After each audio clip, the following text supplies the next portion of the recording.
पहले हम 3 सवाल ले रहे हैं। दिल्ली से समीक्षा फंड आपसे सवाल करना चाहती हैं, जो इस वक्त यहीं पर बैठी हुई हैं। Good afternoon, sir. I'm Samiksha from Jawan Navodaya Vidyalaya, Mungeshpur, Delhi, of class 11. My question is, during examination, in spite of being fully prepared and confident, there is a feeling of nervousness till the exam is over. So how can we cope up with this? Thank you, sir.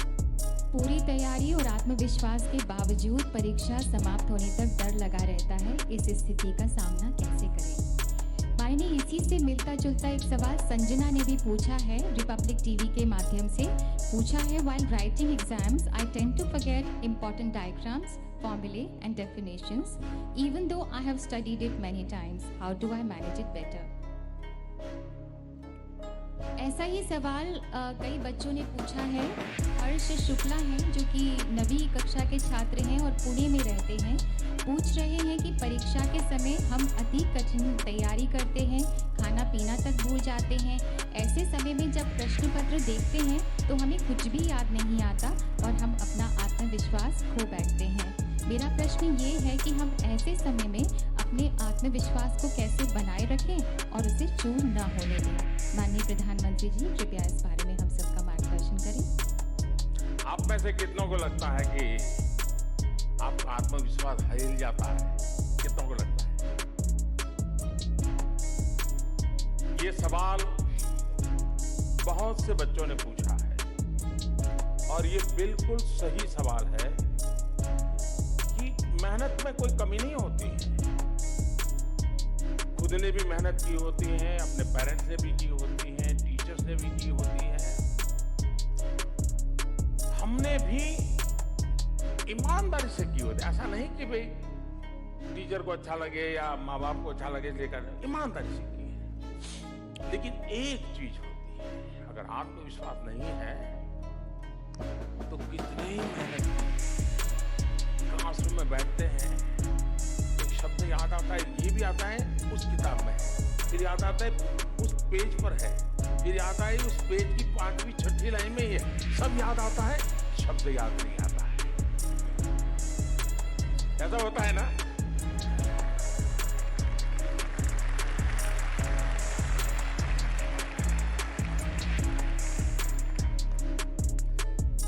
मैं बचपन में विवेकानंद जी को बहुत पढ़ता रहता था। वो हमेशा एक बात कहा करते थे, अहम ब्रह्मास्मि। वो कहते थे कि अपने आप को कम मत मानो, अहम ब्रह्मास्मि, मैं ही ब्रह्म का रूप हूं। यानी आत्मविश्वास जगाने की बात करते थे। दूसरी भी एक बात बड़ी मजेदार विवेकानंद जी किया करते थे। वो कहते थे, और उस जमाने में 33 करोड़ देवी देवताओं की चर्चा हुआ करती थी। वो कहते हैं कि तुम 33 करोड़ देवी देवताओं का पूजा पाठ करो,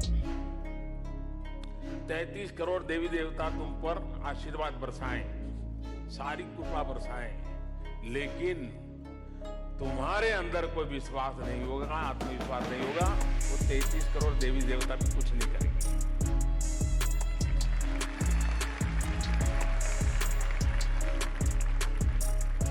आपने देखा होगा विद्यार्थी सामान्य तौर पे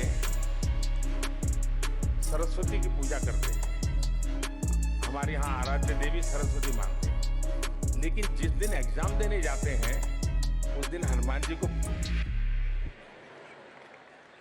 क्या कारण है?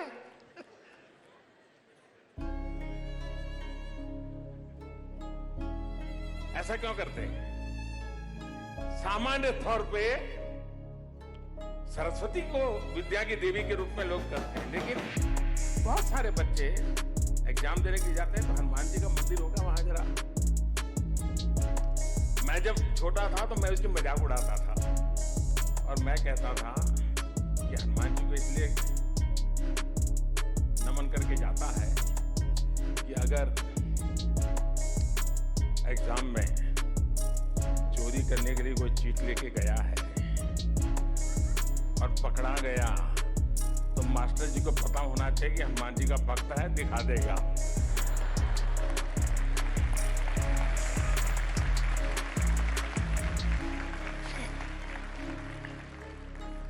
खैर वो तो मैं स्कूल के अंदर चुटकुले सुना देता था तो उसका हिस्सा था, लेकिन हकीकत ये है कि मन में एक भाव रहता है आत्मविश्वास का, ये बहुत आवश्यक है।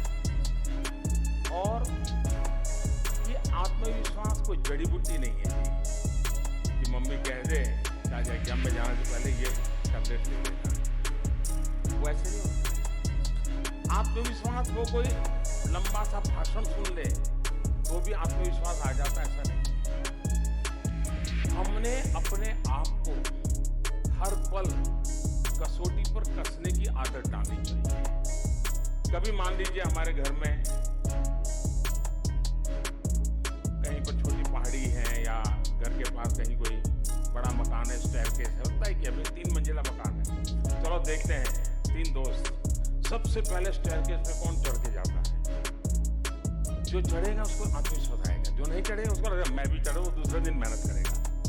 आत्मविश्वास हर कदम पर कोशिश करते करते करते बढ़ता है और हम उसको अचीव कर सकते हैं। और इसलिए निरंतर ये कोशिश होनी चाहिए कि मैं जहां हूं उससे मुझे कुछ और अधिक करना है और इसके लिए जो मुझे करना पड़ेगा वो मैं करूंगा। आप लोग एग्जाम के समय शायद टीवी देखते नहीं होंगे, लेकिन अभी अभी एक खबर मेरे दिल को छू गई। अभी साउथ कोरिया में विंटर ओलंपिक चल रहे हैं। उस विंटर ओलंपिक में कनाडा का एक नौजवान मार्क खेल रहा है और उसको वो स्नोबोर्ड का खिलाड़ी है। और आप लोग स्कूल बोर्ड के खिलाड़ी हो, वो स्नोबोर्ड के एग्जाम दे रहा था, आप लोग स्कूल बोर्ड के एग्जाम दे रहे हो, और वो ब्रॉन्ज मेडल ले आया। लेकिन उसकी कथा ये है कि स्नोबोर्ड की उसकी प्रैक्टिसिंग में 11 महीने पहले उसको भयंकर इंजरी हुई, यानी 15-20 फ्रैक्चर हो गए, कोमा में था, 11 महीने पहले अस्पताल में पड़ा था। लेकिन अभी 4-5 दिन पहले वो ब्रॉन्ज मेडल ले आया और उसने अपने फेसबुक पर 2 फोटो रखी है। एक 11 महीने अस्पताल में पड़ा हुआ कोमा वाला दृश्य और बगल में ब्रॉन्ज मेडल का सम्मान प्राप्त करता हुआ, और फिर आगे उसने लिखा है धन्यवाद जिंदगी। कितना बड़ा आत्मविश्वास होगा कि हाथ पैर टूट चुके हैं, कोमा में चला गया इंसान है, परिवार भी, अब तो परिवार भी कहता होगा भाई बहुत हो गया, खेल लिया, अब ठीक हो गए, अब मत जाओ। लेकिन चला गया, फिर से कनाडा का सम्मान प्राप्त कर लिया। कहने का मेरा तात्पर्य है आत्मविश्वास हर पल प्रयासों से, और हम खुद ऑब्जर्व करते रहे अपने आप को, उससे आता है। स्कूल में जाते समय दिमाग में से ये निकाल दीजिए कि कोई आपकी एग्जाम ले रहा है, दिमाग में से ये निकाल दीजिए कि कोई आपको अंक देने वाला है, दिमाग में ये भर दीजिए आप ही आपके एग्जामिनर हो, आप ही अपना भविष्य तय करोगे। और कौन होता है आपका भविष्य तय करने वाला? वो अंक गिनने वाले गिनते रहेंगे, मैं अपने हौसले को लेकर के चलता रहूंगा। इस भाव के साथ बैठिए और आप देखिए, और जीवन में सफलता में आपके पास क्षमता हो, संसाधन हो, सब हो, लेकिन आत्मविश्वास न हो तो आप कुछ नहीं कर सकते। और ये बहुत बढ़िया सवाल पूछा बेटा आपने, और देश के जिन बच्चों ने मुझे बताया। एक बात मैं कहना चाहूंगा, हमारा देश विविधताओं से भरा हुआ है, 100 के करीब भाषाएं हैं, 1700 से ज्यादा करीब डायलेक्ट हैं, इतनी विविधताओं से भरा देश है। लेकिन मेरी मर्यादा है, मुझे देश की इतनी भाषाएं नहीं आती हैं। मैं बहुत सारे बच्चे होंगे जो आज मुझे ऑनलाइन या टीवी पे या अपने क्लासरूम में देखते होंगे, सुनते होंगे, मैं उनकी भाषा में नहीं बोल पा रहा हूं। और इसलिए, और मैं मानता हूं उन बालकों को उनकी भाषा में बात बतानी चाहिए। लेकिन ये मेरी मर्यादा है, मैं तमिल नहीं बोल पाता, मलयालम नहीं बोल पाता, कन्नड़ नहीं बोल पाता। नॉर्थ ईस्ट में जाए तो हर 20-25 साल के बाद एक नई लैंग्वेज है। तो मैं पहले उन सभी बालकों की क्षमा चाहता हूँ और मैं सभी व्यवस्थापकों से कहूँगा कि हो सके तो इन्हीं बातों को उन भाषाओं में वॉइस ओवर करके अगर उन बच्चों तक पहुँचा दिया जाए, उनकी अच्छी सेवा होगी।